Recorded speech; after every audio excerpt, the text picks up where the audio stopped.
I don't wanna see us, I mean, the reason he doesn't wanna go through the permitting is because it's expensive. Well, that's not my problem, that it's expensive. My problem, or our problem as a select board, is to protect the integrity of the town, make sure it's a healthy place to live, and not just because of, you can't just say because of hardship, he gets to waive all those permits. He's not trying to waive a permit. No, Okay. well, He's so, already filled out all the permits. but we couldn't grant that because it's a commercial Commercial. All right. resident. And so, as Rich said, the inspectors went there and saw what he had done and basically told him what he had to do to come into compliance. But, That's not exactly true. All right, They then- told him that he had a lot to do. Okay. We didn't tell Yeah, the not- specifics. it was reviewed what had taken place already. I guess, do we have the authority to rescind a decision or a use that was granted for that property that's been grandfathered up to this point? I don't think so. I mean, that might be a question for council, but, I mean, there are ways to change zoning and doing it at the select board level, I don't think is one of them. Except we're not changing the zone. It's zone residential. Right, it's, Just the use. the use was what was approved by the zoning board a number of years back. The use was. I think that I took the opportunity to pull the minutes from our planning board meeting where we discussed this. Okay. Mr. Dwarman had submitted a letter, Yep, and he happened to show up at the meeting, and so we read it, and he spoke to us, and we had some conversation with him, right, Richard? 10:30. Yeah. okay. And at the end of it all, it came down to three options that we thought were available to him. Which he turned in, and he's decided to go the residential route. Okay, and one of them, the first one was to actually convert the property to single-family use. If he does that, he would be relinquishing his right, if you will, to have the commercial. Which Robert and I lectured him about over and over, saying, you know you're losing all rights to sell this as a commercial property. But if he as the property owner wants it to be residential, he can do that. But it means giving up. He knows that. That's why Glenn said have him write a letter requesting it to go to residential. So it's in his words and not something that somebody's relaying. And is in that his an plan, authority we have? you didn't walk in time, but his plan is to get either the planning board or himself, he's gonna ask the rural residential line to pull in his property. Which would be a request for the town warrant. Right. Because it's only the voters that can change the Right. zoning. And that was that was the third item, was that he could submit for a warrant article to change his zone. His problem's time. You know, Oh, I understood. Okay. I understand that. Did you guys discuss the other option, number two, that was offered to him? And Ellie, this was something that, and I don't even know if this is legit or not, but there was a possibility, or we thought there might be a possibility, that he could apply to the zoning board of adjustment for a variance for mixed use, and then go to the planning board for amended site plan. Because right now, he's got the ability to do commercial, but it's a residentially zoned property. If he wants it to be residential, he can do that on his own, but then he loses the commercial part of it. But perhaps the ZBA has the latitude to consider a request for mixed use. They would, I would agree with you in that. I think that, if he wants to change it from commercial to mixed use, he could go to the zoning board to do that. And that was option number two. Yeah, okay, I see it as number 3 here on the list I have. Oh, okay. The first one, and Susan has a note, was no planning board or ZBA required to convert commercial use to residential use. And then he'd have to work with the health officer and building inspector for approvals. Yep. And Susan has a note that that's the one he seems to be indicating he wants to do, unless that's changed since you put this in the folders. And then the convert to commercial use to residential, no planning or ZBA required, but he's still gotta work with these guys here and go to the voters for single-family residential. And the third one was mixed use. but I still think, and he would have to go to the ZBA for that one. And I don't mind whatever he wants to do. I don't have an issue because it's one of those odd properties in a very short section of New Boston Road. My concern is I don't want to approve a driver's license for an unapproved residential property. An unapproved, I don't mean a habitable residential property. You mean for registering a vehicle? He Yeah. he wants to be able to register. He's going with an easier solution in order to register his I car. think it's going with the cheapest solution. With the cheapest, okay, I mean, and I I can think get that's the that, point. I understand that, but until he gets those permits approved, Well, here's how I saw this happening, okay? is that we would say, yes, you can go back to residential, but send him a letter saying that all permits need to be fulfilled, you know, everything brought up to standard, and that he's living in the place illegally until he gets that done. And therefore cannot get cars registered. Right. Because if we don't maintain that, he could tell us to go pound sand. And I have nothing against Mr. Doom. I don't even know the gentleman. He might be the nicest guy in the world, but we've been burnt too many times with Mr. Nice Guys. I think. If, unless it's his domicile, the town can't do registrations, is that right? Correct. I would think so, right? It's a new club for our toolbox that we've recently acquired. Used it many times. Probably the letter shouldn't say that he's living there illegally. We need to say it's not a legal residence until it's brought up. Correct. I mean, the advantage to the town is this is a grandfathered use that it's not gonna be a church anymore, most likely. And that's the only reason it was really granted in the first place. So this brings it into compliance with the rest of the zoned area. Everything else around it is residential, right? Right. So this brings it into compliance with that. I guess the question I'm still left with is whether we have the authority to do that. As the select board, if we can, To do what? Phil? Change. to allow him to take it out of commercial use and put it into residential use. Well, I think he can do that on his own. He can. I mean, he's requesting to do that. I'm just making sure that that's all. I mean, you could double check with council, but I mean, I think he can too. I think he, as the owner, can relinquish, basically the commercial use, and it's allowed, residential is allowed because that's what it's zoned, so. He's setting aside a variance that was granted a long time ago. It's a variance. It's not like he's reverting back to the original designation of the property. I think he is within his right to do that. So I think what we need to do in that letter stating that permits need to be brought into compliance, there needs to be a date when we became aware of the fact that he was living there. Because I would imagine that as long as it goes past a year, there is no chance of it being. Well, that's interesting you should mention that because prior to him moving in there, he came to the ZBA for a change of use. He went from a church to a machine shop, which was approved, and then went from a woodworking shop, excuse me. And then from the woodworking shop, we had a company from Amesbury that was a medical transcriber. And We're gonna use it for office space. and they wanted to use it for office space, so they needed approval from the ZBA to change from a machine shop to office space. And they got that approved. And the planning board approved it, I think, and then the Site buyers plan, bought yeah. it, buyers backed out. And the buyer backed out because we fell into COVID. That March would have been March of 2020, and a year ago, a little over a year and a half ago, and that's, when that happened, the buyer backed out. So, Yeah, that medical records operation never did. they never Yeah, occupied right. the property, no. I guess my concern is we don't leave a wiggle way out for this to. I agree, and it's a big building, for one residence. It's a big building, it's got the basement, I don't know. I've been in there.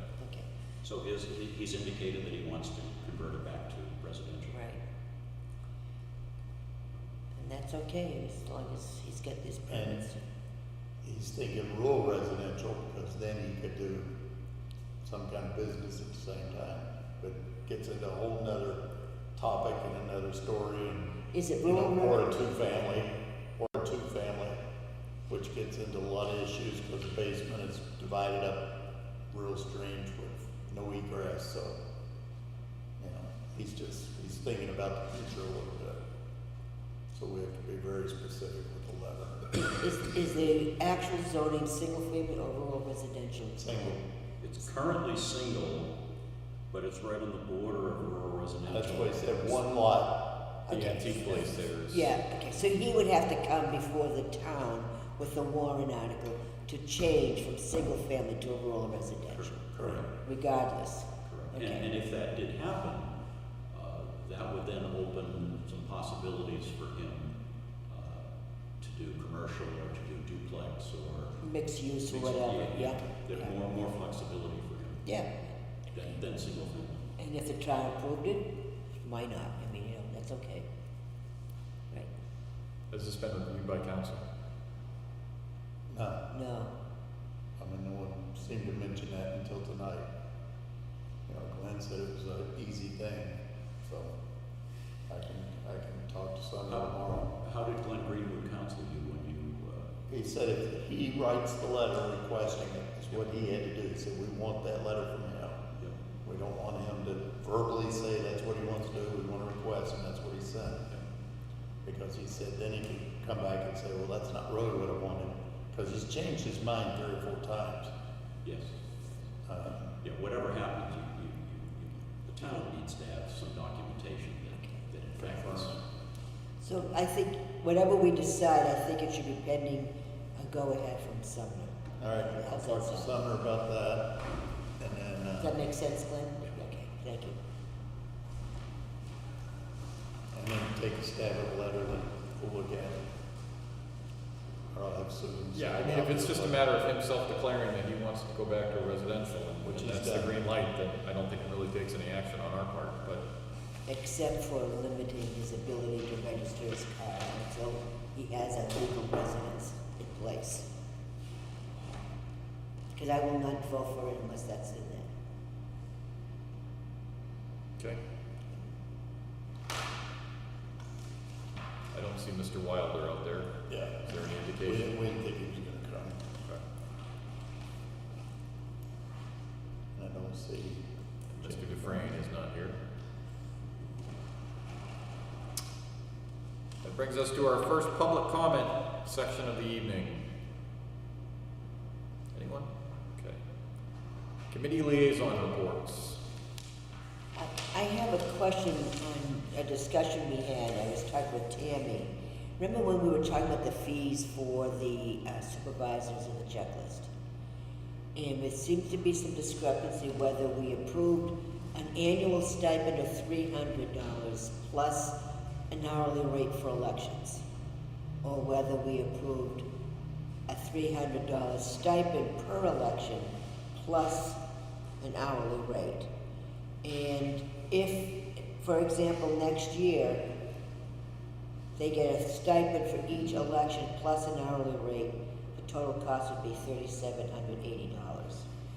If we are saying just the stipend, an annual stipend, which is what they have now, plus the hourly rate, it would be $1,980. My recollection was that it was the stipend and an hourly rate payable on the elections. Okay, but an annual stipend as opposed to a stipend for each election? I think there's already an annual stipend for them. That's all, yeah, that's exactly correct.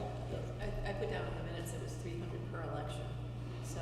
Yeah, we went back and forth. It was my recollection, they got a $300 stipend for the year, plus we're paid an hourly rate for any number of elections we had. That's my understanding as well. I Okay. thought we added some people. And we have added people because of COVID and so forth, so, Does but, that need to be corrected then? yes, it does, yeah. 300 each per year. Right, and one annual stipend fee, whether it's one election or 52 elections. And God knows with this current House whether we're gonna do that or not. But they also would be eligible to be paid the hourly rate that we pay all election workers, okay? For election day, work they do on election And day. I think the attempt there was to make it fair, like in last year when there was 4 or 5 or 16 different elections we had. to do. Correct, that's correct. And by paying them for the election day on an hourly rate, that's certainly compensated from that, for that time. Great, thank you. I didn't have anything else, to be honest with you. And we haven't got another HDC. The library is gonna, talk with Stephanie a bit. She's going to look at, still ARPA funds, when she's gonna send a letter to the board asking for some funds for upgrading the phone system so it's in compliance with the rest of the town. And they were looking at getting some fees for the tent/pavilion structure, whether that would qualify or not. And she had no numbers on that as yet. And I asked her that she send us a letter with some idea what she wanted to include for the library. As far as the data was, that was a big question I think we had talked to her. Right now, they have their payroll and their patrons list are all electronically done. So that part's okay. Cybersecurity issues and upgrading the system for more security, that's different. That would fall more under the ARPA funds. And that's all I have with those two things. Okay, Don? Haven't met since the last one. So at the inspectors meeting, it was brought to my attention that Partners Bank still has not gotten a business occupancy permit. I will talk to them again. I've talked to them once. I think we need to send a letter Okay. with all of us on there, just to push the issue forward. I got the lady's They- name. They've been told. We haven't opened up that account yet, right? Or have we? I think that's what they're waiting on. I don't know, that's an interesting question. I hope not. Yeah. It shouldn't matter, to be honest with you. No. So I would just, I don't Request that we think, I just- don't think they've called for the electrical inspection yet either. no, they haven't. They pulled the permit, but they did not get Right, the final close it on out. that. I think the fire department, they pulled the permit with them, and they still haven't gotten that, so, Okay. um, I'll get a letter together for that.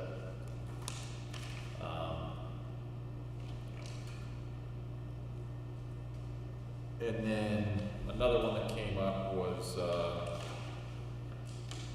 something that, over on Mill Road, I don't know if we wanna talk about this now. They were supposed to tear down a building as part of their, I've said before, if somebody will give me the building that's supposed to be torn down, I'll go talk to them. there it is. That's easy. And then this one I still got to go through, so let's see that. That was all I had from the inspectors meeting. We picked up. And I actually thought it was the opposite house that was supposed to be taken down, but yeah, there's one here and one here, and I thought it was this one Yeah. that says this one. I'll confirm with Ellen on that. that is from Ellen. Okay.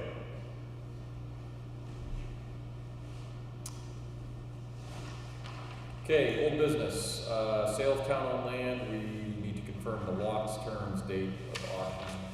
The tentative date as of right now is November 13th at the town hall.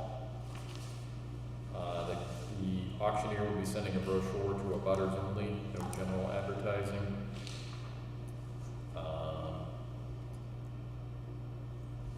The terms, I guess the thing I was curious about is,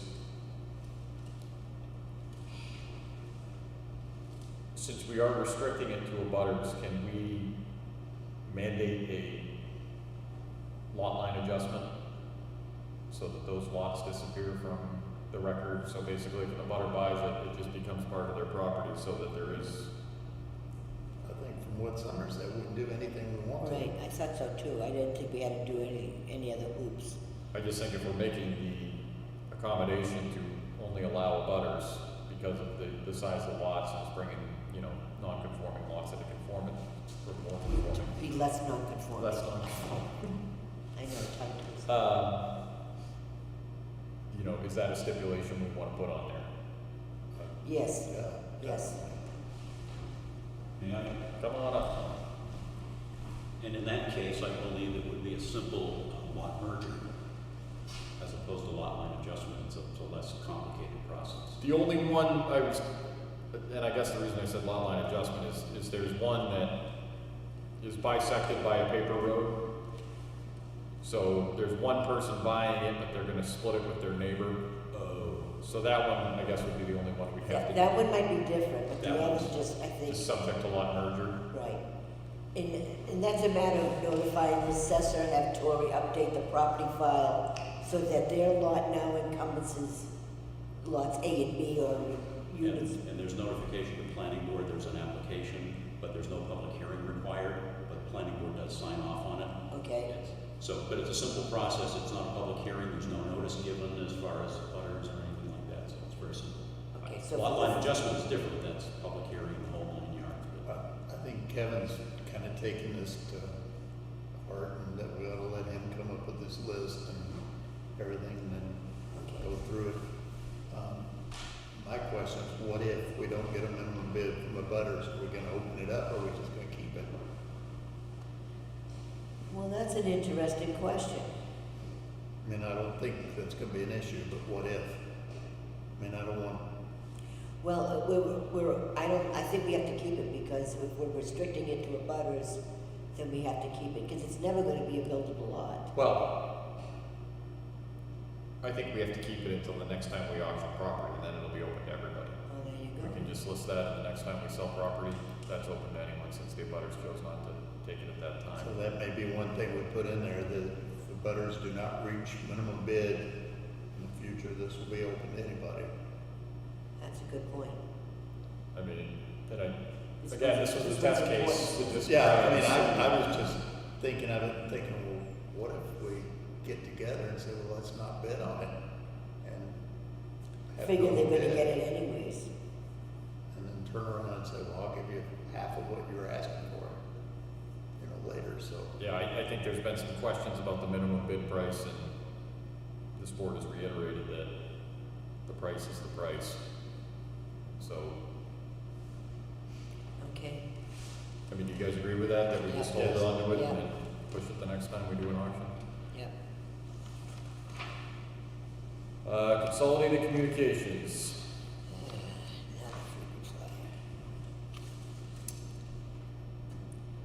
They are waiting for a list of the polls that we are saying were put in since 2015. And I haven't been able to get that from anybody, so it's just. We got that list from them. They gave us the number of polls that had been put in since Since 2015, they Yes. did? Yes, Okay, I'm almost positive. have to go back and. Because they sent us a poll inventory. Remember the accounting kid who hated discrepancies and didn't want I think it's Yeah. funny. revisions? That's Any interesting. development since 2015? Yeah, there's over, I think there was over 87 polls or something like that on the inventory that they gave us that they had not applied for poll licenses on. And they're all poles, it's not underground. That was the question that. For people who were claiming that there was no way they missed anything and then suddenly came back and Yeah. they had a number. I have to I find. didn't look at the poll I inventory. remember this meeting and they had some stuff, so if I can't find it, I'll contact them again. Yeah, it was, Because when I asked them about it, they said, no, we're waiting for a list from you.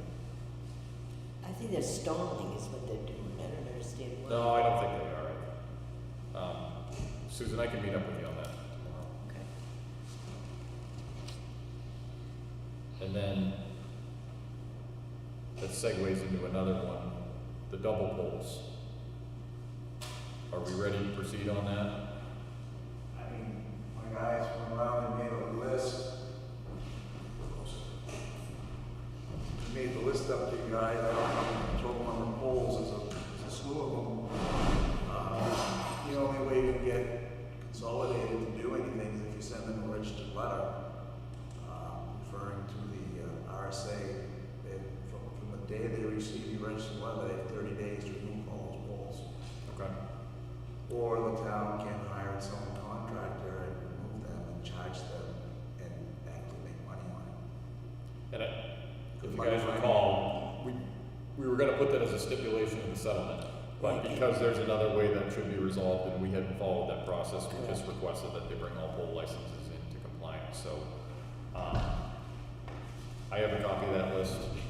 We'll get that done and send out a registered letter for that as well, so we can get the ball rolling on that, just put this to bed. At least put them on notice. I mean, they won't get them all changed in 30 days, but hopefully it'll give some action. Some of those have been there for 8 years. Almost every street has them, right? I know I've got some on my neighborhood. Long time.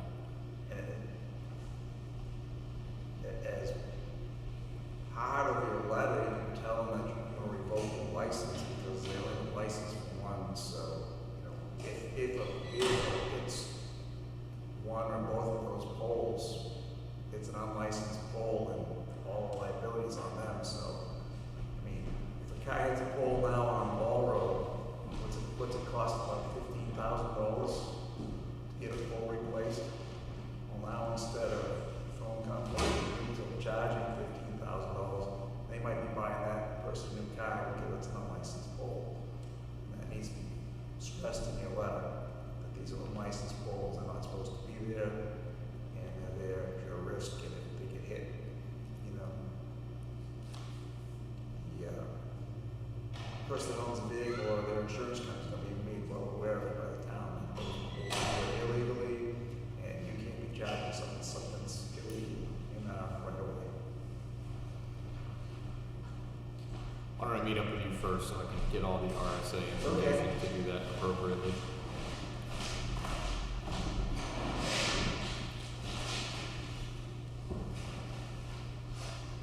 Okay, new business. Accept the second half of recreation grant for summer camp. Is this just accepting unanticipated funds or? Yes, the second half is $11,217.50. Do we need a motion on that? I think we should just to accept that. I move that we accept the other half of the grant, recreation grant for summer camp of $11,217.50. Second. Okay, motion and second. Further discussion?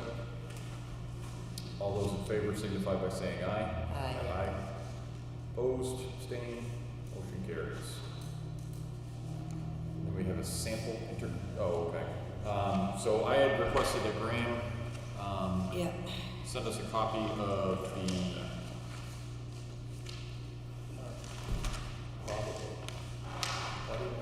the regionalization agreement. Yeah.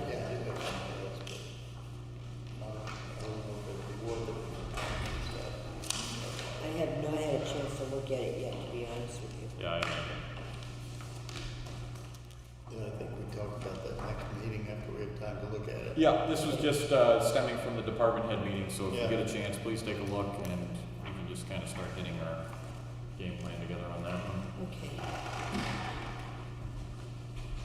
All right, board business. We have a memo from Cindy regarding the personnel policy. She sent it out to, She sent it a couple of weeks ago. I'm only halfway through it. I have not finished it yet. It takes some time.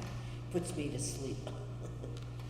No offense, but it's captivating reading. yes, it is. We've got some recommendations that I'd say we go through and look at this and look at the recommendations. Yeah, that some of the others, the department heads have submitted, yeah.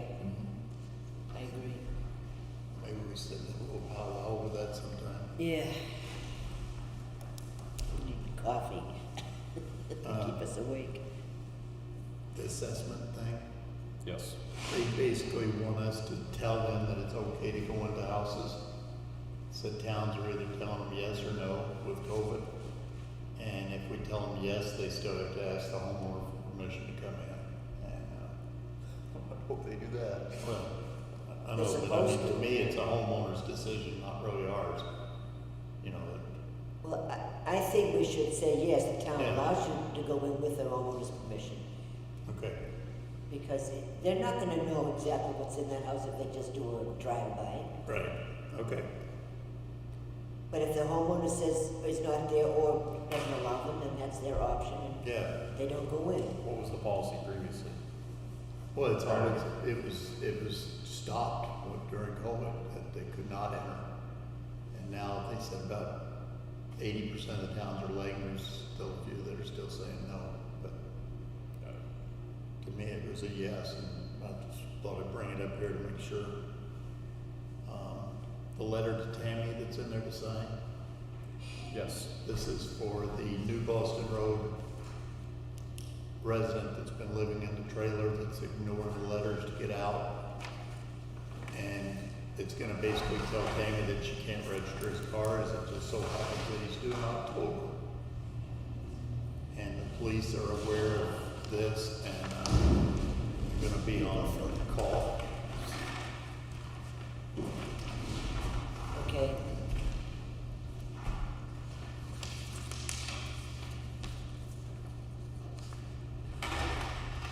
Okay. You wanna talk about the code enforcement real quick? Sure. Basically, Ellie and I sat and went through these and got it down to 6 people that we're gonna call, try to set up a Thursday daytime appointment for both of us to talk to them and go through it, and then bring the top 3, 4, whatever, back. Whatever we decide, 2 or 3. yeah, and Rich suggested ask Tori to sit in on the interviews with us, give another perspective, especially when she would be working with him or her, as the case may be, so, and she agreed to do that. So is this to finalize the list to come before the board, or? Yes. Well, we're gonna interview 6, I think it was 6 or 7 6. that we picked out. We'd like to touch base with them as a group, to interview 6 of them, and maybe bring back 2 for the board to meet and interview. Or not, if you tell us you want us to pick someone, we can do that. But No, we- I mean, I think, yeah, just winnowing it down so we can. I get think into 2, if we Okay. take the 6 and bring it down to 2. I think we talk to the 6 and decide what to bring it down to. If we think there's 4 people that are equal, then we bring them 4. Exactly, okay, yeah, yeah. One guy's from Delaware, so we don't think he's very interested anyway. He's probably just filling it out, but we're gonna call him and see. But you don't know if he's Could be moving out here wants to move up anyways. there. Because he had some good background, he was a good candidate for the position. Okay, And who's to say that he wouldn't want to come out? good with that? Yep. So one other thing, Cindy and I usually work at the end of the year on propane and oil prices. And so we probably want to tie in pretty quick. And so this is the latest as of today. If we decide to vote on that and tie them in today, we have to fax one of them out tonight to tie us in with that price. Pretty last minute, you just found out about it today. Yeah, Today's, yeah. I think this was poor planning. From whose part, our part? Yeah, that we should have been looking at this earlier. I mean, typically I buy mine in June. That's when you get the best price. Yeah. Remember I had talked to Matt Angel from the Right. school department. They buy a lot more fuel than we do. And they were willing to, if we wanted to jump on board at their rate, whether we could do that or not, or were interested in doing it. I don't know how it would work. I have no clue how I think these. they're paying more than what that is, believe it or not. Probably Problem the is- Irving last year, right? Problem is, we don't own the tanks. So Oh. the propane tanks, we don't own. Okay, that makes a difference. Bless you. Yeah, Okay, never mind. I think we 3 of them. planned something a little different for next year. Okay. So what are we burning more of, propane or oil? Okay, propane. So.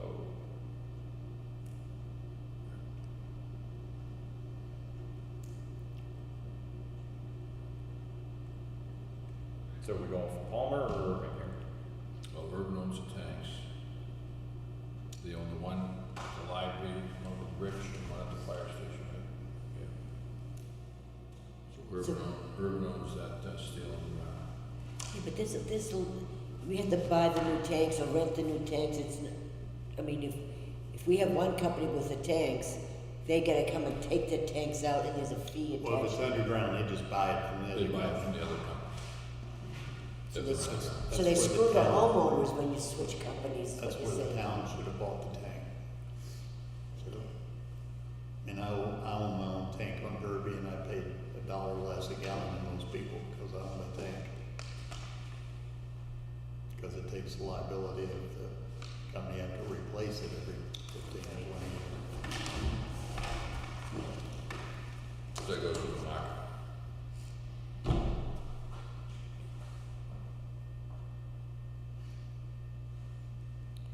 So it looks like Palmer has the best price, right? Am I reading this correctly? For right now, we're reserving for propane. Oh, I see, gotcha. But, I mean, they're comparable. And I bet if you talk to Irving, I'll go with what you guys decide, because it's not that much difference.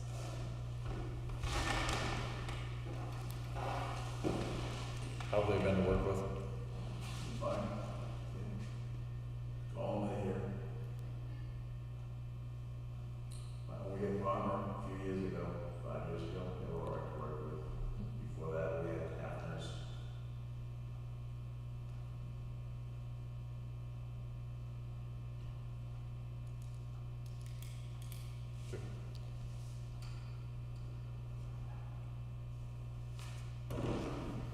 That needs to be faxed tonight to them, so Tonight. it ties us in. Okay, is there a number on there?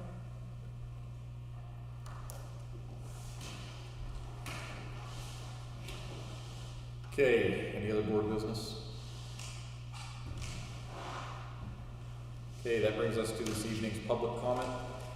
Second public comment.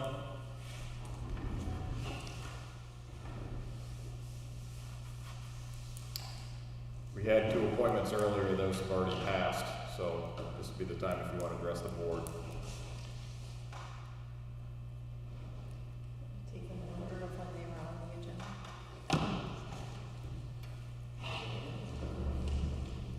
I didn't hear you. Time was quicker tonight than I anticipated, so. I have my letter. Can you state your name and your address for the viewing public? John Wilder. My address is 19 Quimby Court, Danville, New Hampshire. And, I just here to show you the letter of credit that I have in my bank. So, you would bring that to the planning board office? Yeah, I brought it down Okay, so if they already have that, then you would schedule your pre-construction meeting. there. Yeah, I'm waiting to hear from Ellen to set that up.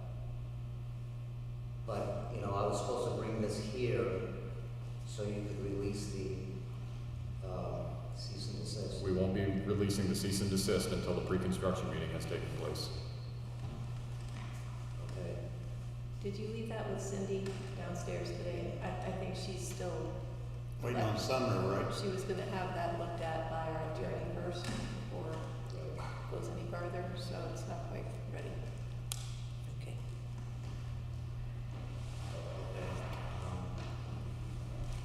So after the reconstruction meeting, I come back here? Yeah, in the cease and desist, it spells out the things that have to happen before we lift it. Okay. And the letter of credit was one thing, the pre-construction meeting was another. All right, so I'll get on right after that. Yep. And I you would can't- just double check that letter. I can't remember off the top of my head what else was in there, but I would make sure, I know those 2 were in there for sure. And I saw the sign came down, so that's good. But, And you can't have the pre-construction meeting until the bond's all set. Right, and that's what we're waiting for. Right. Yeah. We've already had, this is the 4th go around, so this should be good.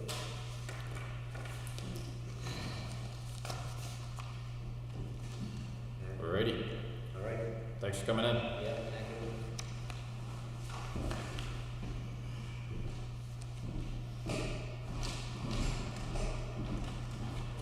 I thought it was scheduled for 8 o'clock. Our appointments started at 7. We called your name, you were here. I apologize, I thought it was 8 o'clock. Jim Dufresne with Oxford, South Kingston. I'm here about a building permit for 8 Bentgrass Circle. So, basically, this is the original lot 20 that was moved across the road. No, this is lot 4 that's on the original plan signed by the planning board, recorded at the registry of deeds. I disagree. Well, I brought the recorded plan to Robert. It's pretty clear.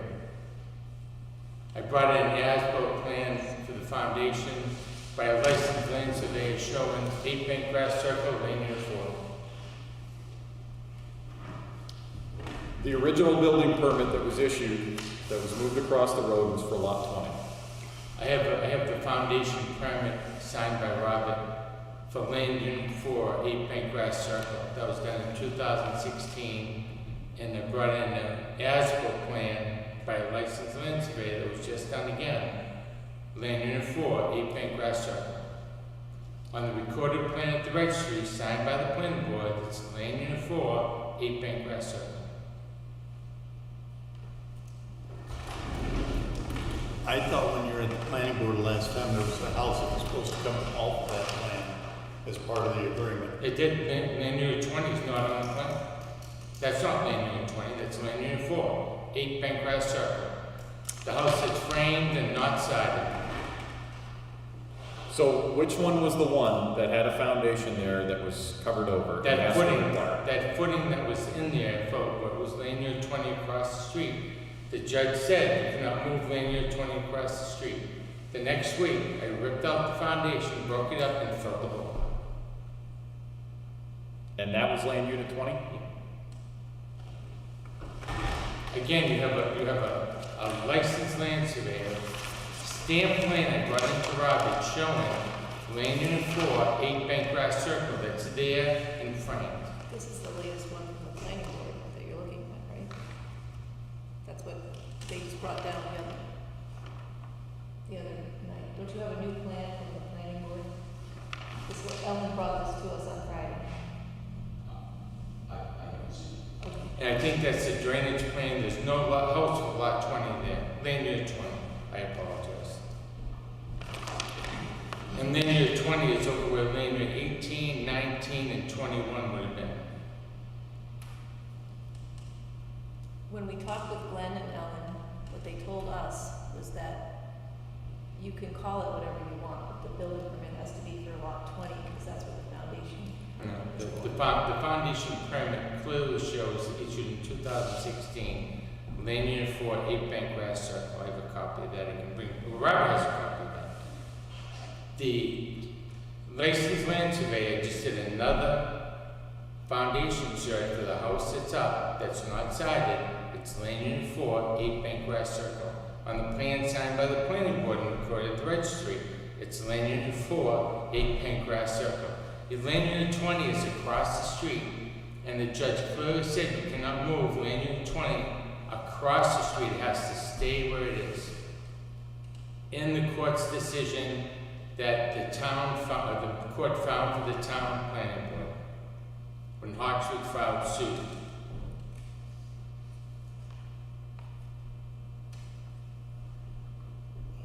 I gotta review this, I'm not gonna decide anything tonight without looking at it.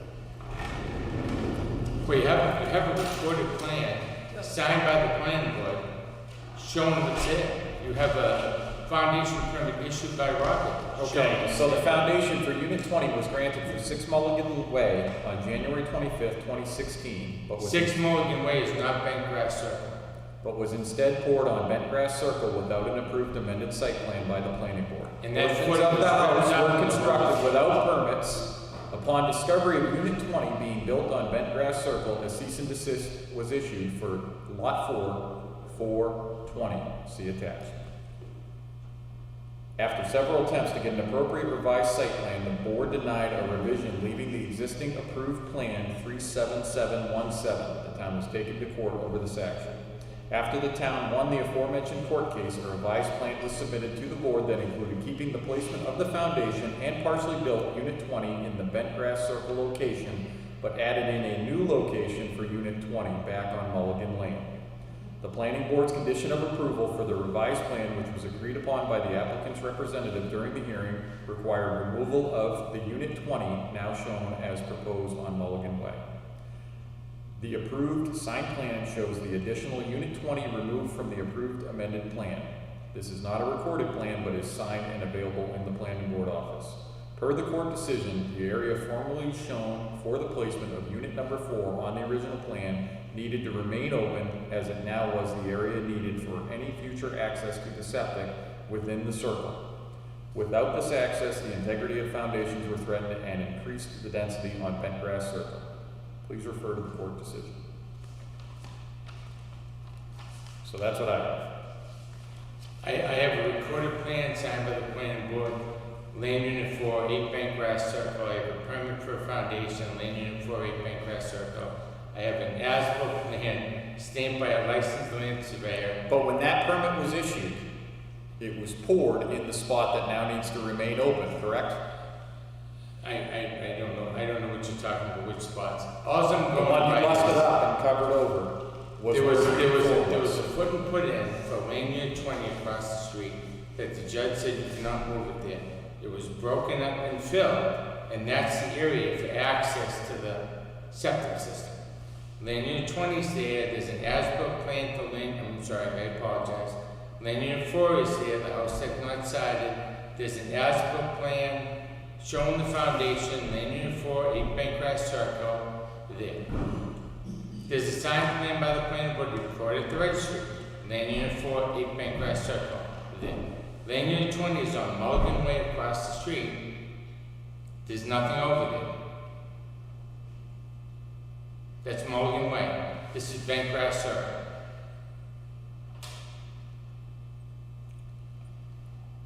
I mean, All the drainage work has been done, all the swales have been done, grass is growing in the swales. The plan that was approved for the drainage is 100% done.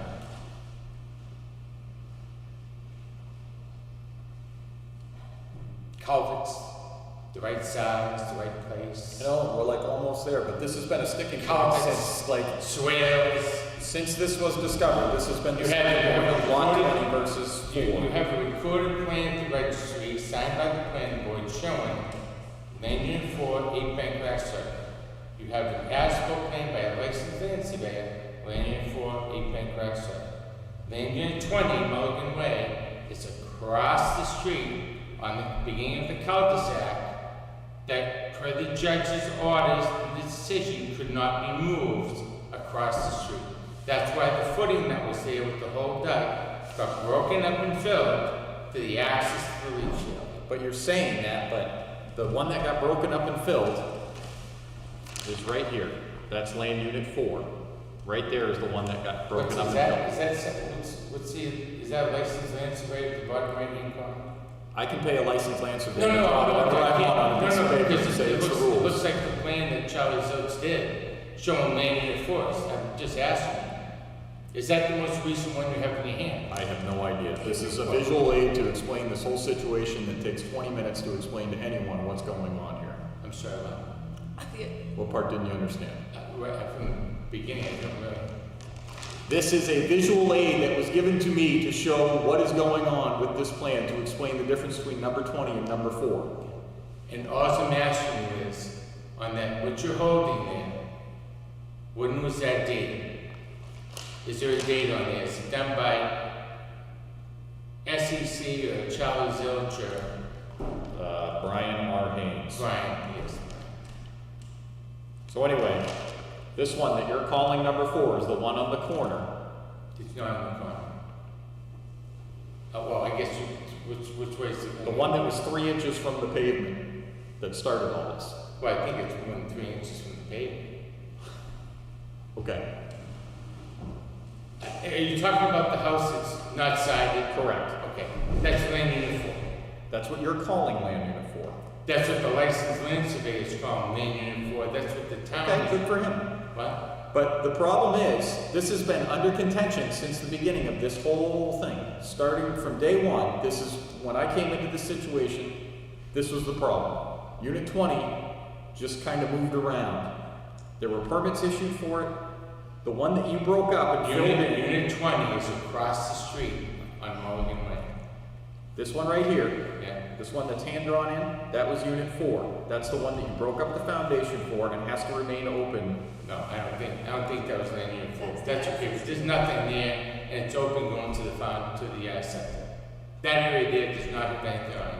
The next one that is inside is land unit 4, 8 Bank Grass Circle. Signed by the planning board, recorded at the registry, a licensed land surveyor stamp, which I brought into Robert over the past couple weeks. We're not getting anywhere. We're not getting anywhere. Well, it's not land unit 20. I'm not gonna make any decision tonight until I review all this. Cause I got him saying one thing, you saying one thing, Ellen saying something, Robert saying something. I gotta sit and go through this and analyze it for myself. Do you have a copy of the plan recorded at the registry? I'm sure I can Signed get by it. the planning board. But I gotta look at it because I don't know when that was signed, when it was recorded. I don't know what you 2013. did different from that plan. You know, was that plan an as-built or was that a proposed plan that you changed? Signed by the planning board? Doesn't matter, they're signing a plan when proposing Proposed, to do. Yeah. And then if you move the houses, it's not recorded. Well, that way. again, if you want to read the judge's decision, houses can be moved, they can't be moved across the street. They can be moved to the left, to the right, forward, back, but not across the street. Lot 20 did not get moved across the street. Lot 20 is where Lot 20 showed on the original plan, signed by the planning board. And at the registry of deeds. What? And at the registry of deeds. I didn't hear you, I'm sorry. And at the registry of deeds. And- We got that part. I would encourage the other members of the board to speak to Robert and review what Mr. Dufresne is proposing, and at Well, that, I'm not I'm actually proposing gonna talk to anything. both of them. It's on the approved plan by the planning board. I'm not proposing anything. I'm not proposing moving anything across the At street. this point, I'm not doubting you, I'm just not gonna make a decision until I look at it. So I'll make a motion that we table this till our next meeting. At time we go through it. So what would you like me to bring to someone during the week to show them the recorded signed plan by the planning board and any other I'll let foundation I'll let you surveys know if I need anything else. or permits that were already issued for land unit 4, 8 Bank Grass Circle? You let me know. I'll let you know if I need anything. Thank you. Would you like to set a meeting during the week? I will- Thursday, I will let Wednesday? you know. I wanna sit and put all this together before I see what my questions are. Ellie, you have any questions? No. I just have 2 words, swimming pool. You had. Anytime you want to set up a meeting with that, I'd be happy to meet again on that. Anytime. Let Susan know, she can get in touch with Charlie Clary, we'll come back in and meet again. Yep. Okay, Is there a second to table this until the next meeting, which would be 2 weeks from tonight. the 18th? Yeah. So when you guys released the cease and desist months ago on land unit 4 and land unit 8, once the culverts got put in, that was, I guess, wrong, correct? Am I saying it the wrong way here? Because I thought you already released the cease and desist on those houses and then culverts got put in. Then it was, we want the whole project done, now the whole project is done, the culverts and swales, the drainage has been 100% corrected. Now you're coming back to, we don't know if land unit 8 exists, even though it's clearly on a signed plan by the planning board recorded at the registry of deeds. Do I understand that correctly? Jim, you need to quit when you're ahead. I'll say this, those were released to give you some money flow as a favor to you. Are you telling me we made a mistake by being nice to you? By what, finishing the whole project? Is the project done? No, we were giving you Did I come in and cash finish flow so the you could project? do the Is it drainage done? work. I don't know, I have the road agent here, is the drainage done in the project? Richard? To be honest with you, Jim, I rely on Dennis, I think he's pretty happy with it. Okay.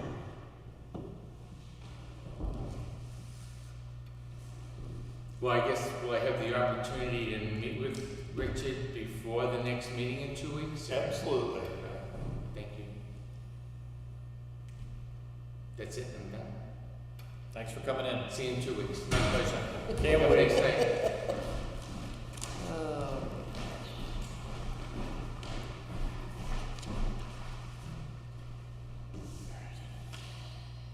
Take a motion on the minutes. So moved. Someone can second that for me, please? Can you second the minutes? Second. I gave you the, except for the, oh, that's a different one, okay, never mind. I was thinking about the stipend, but we're Yeah, okay I with know that. you're cracking. Yeah, okay. You all good with the minutes now? Yes, I think they all said yes. Yes. Yes.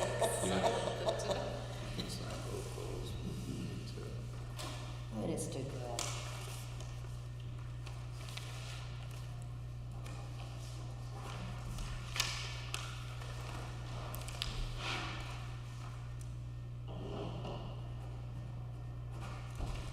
How would you do the Eagle Scout if you don't follow instructions? What's that? What do they do? It's print, sign. Say we're good Eagle Scout.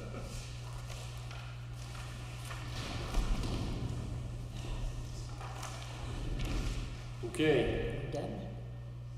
You're all set, right? the RFP for digitization of the town records has been posted. Yes. Okay. And the parade. Deadline is October 29th. As well as the RFP for perambulations.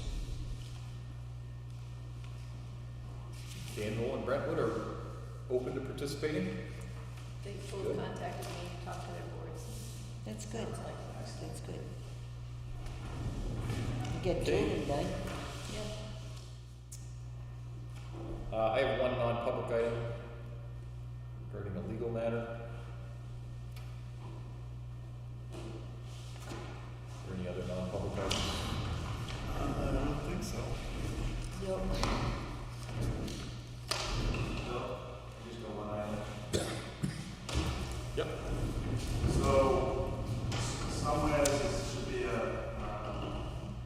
email from the state DOT, they just awarded the contract to Salt that went to the chairman, I left the copy of it, but, I believe there was 26 and 27% increase in the cost of salt compared to last year, so I will be revisiting my budget and be revising that number, because I think that's a $80,000 or $90,000 line, and it's what, 27%, so it's another $20,000 more.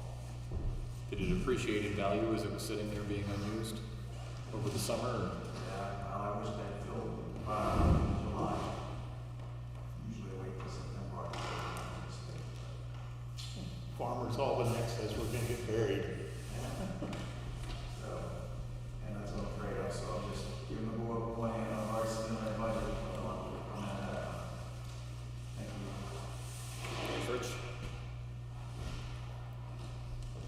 Okay, motion to go to non-public per RSA 91-A semicolon 3. So moved. Second. Okay, got a motion and a second. Roll call vote, please. Go ahead, I should, oh, never mind. Alessio? Yes. Riggs? Yes. Coombs? Yes. And Wilson? Yes. Two things. We have a complaint form here. It is signed. I don't know if this should be read in public or not.